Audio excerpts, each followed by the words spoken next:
देखिए दोस्तों 1.2 का हम तीसरा नंबर बताने जा रहे हैं।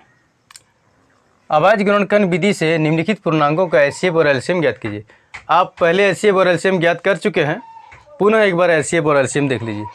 तो दूसरा नंबर में हम लोग जो पढ़े थे उसमें 2 संख्या थे और इसमें कितना है 3 संख्या, ठीक है, 12, 15, 21। देखिए 3 संख्या है, 17, 23, 29, 8, 9, 25। तो 3 संख्या क्या करना है, एचसीएफ और एलसीएम निकालना। तो वही काम करेंगे जैसे पहले करते थे। सबसे पहले 12 को तोड़ दीजिए, ठीक है।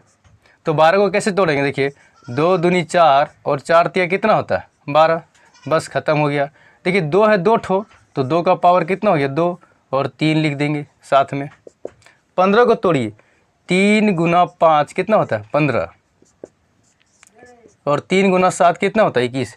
बस एक टूट गया पहले जैसा जैसे हम लोग तोड़ते थे। अब लिखिए एचसीएफ। देखिए एचसीएफ फिर से समझ लीजिए, आपको परेशानी नहीं होगा, ठीक है। एचसीएफ का मतलब है सबसे पहले देखेंगे कि तीनों में मिलना चाहिए। 3 ठो संख्या रहेगा, तीनों में खोजेंगे और 4 ठो रहता 4 में खोजते। पहले दूसरा नंबर में कितना था 2 ठो था, तो दोनों में खोजते थे। देखिए इसमें है 2 है और इसमें नहीं है, इसमें नहीं, इसका मतलब इसको छोड़ देना, ठीक है। इसको क्या करना है, छोड़ देना। देखिए इसमें 3 है और इसमें भी है, इसमें भी है और इसमें भी है, तो इसको हम लिख देंगे। ये हो गया आपका एचसीएफ, ठीक है।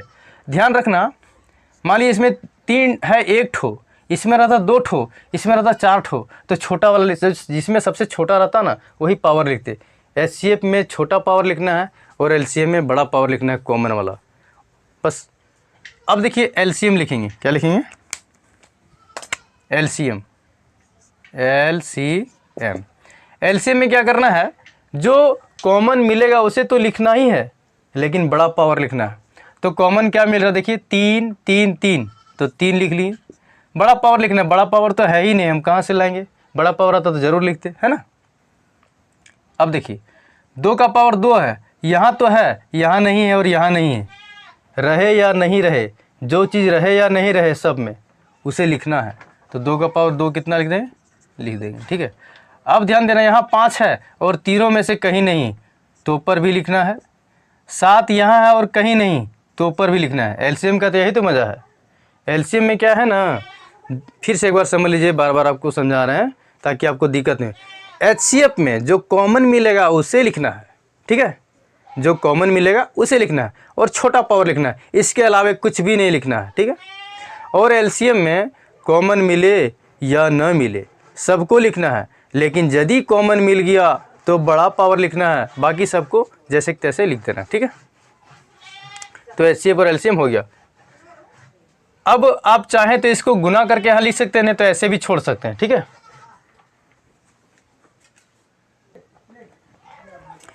ठीक है, इसको आप लिख दीजिए गुना करके, तो गुना कर दीजिए। 2 दूनी 4, 4 तिया 12। देखिए 2 का पावर 2 है तो 2 दूनी 4 हुआ और 4 तिया 12 हो गया और 12 पे 60 हो गया। 60 गुना 7 कितना हो गया, 7 छक 42, यानी 420 आएगा। आप गुना करके देख लेंगे, ठीक है, कितना गया 420। तो एचसीएफ भी कंप्लीट हो गया और एलसीएम भी कंप्लीट हो गया। अब दूसरा नंबर देखिए, यहीं बना देते हैं, आपका बन जाएगा। दूसरा नंबर देख लीजिए, इसको भी क्या करना है, तोड़ना है। देखिए दूसरा नंबर क्या है 17, तो 17 देखिए सिंगल है तो इसको तोड़ नहीं सकते, हम अपने से गुना 1 लिख सकते हैं, ठीक है।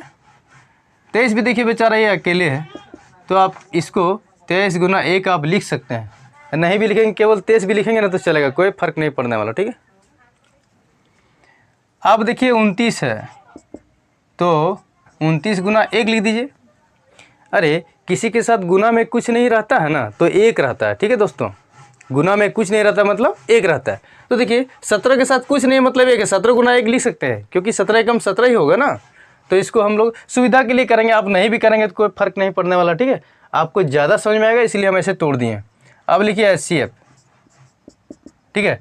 अब हम एचसीएफ में क्या बोले थे, जिसमें सब कॉमन निकलेगा, सब में तीनों में देखिए कुछ मिल रहा है। देखिए 29 यहाँ है, यहाँ नहीं है, यहाँ नहीं है, तो छोड़ देना है। हम क्या बोले थे, एचसीएफ में छोड़ देना है। 23 इसी में है और किसी में नहीं, इसको भी छोड़ देना है। 17 केवल इसी में और कहीं नहीं, इसको भी छोड़ देना है। तो सब में क्या मिला 1, इसीलिए हम 1 लिखे थे, समझे ना। अब देखिए एलसीएम। एलसीएम में जो कॉमन मिलेगा उसे तो लिखना है और जो नहीं मिलेगा उसे भी लिखना है, लेकिन कॉमन वाला छोटा पावर लिखना है। किसमें, एचसीएफ में, और एलसीएम में कॉमन वाला बड़ा पावर लिखना है। तो सब में देखिए एक एक है तो एक लिख देंगे कॉमन, और 17 इसमें है और किसी में नहीं तो भी लिखना है, 23 इसमें है और किसी में नहीं है तो भी लिखना है, ठीक है, और 29 इसी में और किसी में नहीं है तो 29 भी लिख दिए हैं, है ना आसान। देखिए अब क्या करेंगे, इसको तीनों को गुना करके यहाँ लिख दीजिए, जितना आएगा वही आंसर। इसको गुना कीजिए, आएगा 11, 33, 9, ये आपका आंसर हुआ, ठीक है। इसको गुना कर लीजिएगा, इतना ही आएगा, ठीक है, 11, 33, 9, ठीक है। तीसरा नंबर क्या है, 8 है, फिर क्या है 9 है, बारी बारी से हम लिख लेंगे, फिर कितना है 25 है, ठीक है। तो 8 को आप गुणनखंड के रूप में तोड़िए, 2 दूनी 4 दूनी कितना होता है 8, 3 तिया कितना होता है 9, और 5 गुना 5 कितना होता है 25। इसको आप थोड़ा सा पावर में लिख दीजिए, देखने में भी सुंदर लगेगा। देखिए 2 के ठो है, 3 ठो है, तो 2 का पावर 3 लिख दीजिए। 3 कितना है 2 है, तो 3 का पावर 2 लिख दीजिए, और 5 है 2 ठो, इसलिए 5 का पावर 2 लिख दीजिए, ठीक है। अब क्या करेंगे, HCF निकालेंगे। HCF का मतलब बार बार हम बता रहे हैं, पहले भी आप दूसरा नंबर और पहला नंबर भी आप जान लिए हैं कि सब में जो कॉमन निकलेगा और छोटा पावर लिखना है। देखिए 2 यहाँ है, यहाँ नहीं है, यहाँ नहीं, तो 2 को छोड़ दिए। 3 यहाँ है और किसी में नहीं है, इसे भी छोड़ देंगे। 5 यहाँ है और किसी में नहीं है, सबको छोड़ देंगे। तो बचा क्या, अरे किसी के साथ कुछ नहीं रहता है ना, तो 1 रहता है, क्योंकि 1 से गुना करने पर कोई फर्क नहीं पड़ता है। तो आपका HCF कितना आ गया, 1 आ गया। कितना आ गया 1। अब लिखेंगे LCM बराबर, LCM में बस इसका जस्ट उल्टा कर दीजिए। HCF में हम जो कॉमन मिलता था उससे लिखते थे और छोटा पावर लिखते थे। लाइन चला गया था इसलिए हम सेट कर रहे थे उधर, देखिए ध्यान दीजिएगा। HCF में क्या करते थे, जो कॉमन मिलता था उससे लिखते थे और छोटा पावर लिखते थे, और LCM में जो कॉमन मिलता है उसका बड़ा पावर लिखते हैं और बाकी जो नहीं मिलता उसे भी लिखते हैं। देखिए LCM में देखिए जो कॉमन था 1, तो आप 1 लिख सकते हैं, और जो कुछ भी नहीं मिल रहा है, देखिए 2 यहाँ है और कहीं नहीं है, इसे भी लिख दिए। 3 यहाँ है और किसी में नहीं है, इसे भी लिख दिए। 5 यहाँ है और किसी में नहीं है, इसे भी लिख दिए, ठीक है। आपस में सबको गुना कर दीजिए। 2 को 3 बार गुना करेंगे तो 8 आएगा, 3 को 2 बार गुना करेंगे, 3 गुना 3 कितना होगा 9 होगा, और 5 का स्क्वायर कितना हो जाएगा 25, ठीक है। सबको गुना कर दीजिए, 25 × 200, और 200 गुना 9 कितना हो जाएगा 1800, ठीक है। ये आपका LCM हो गया और ये आपका HCF हो गया। देख लीजिए हम लोग चौथा नंबर क्वेश्चन बनाएंगे।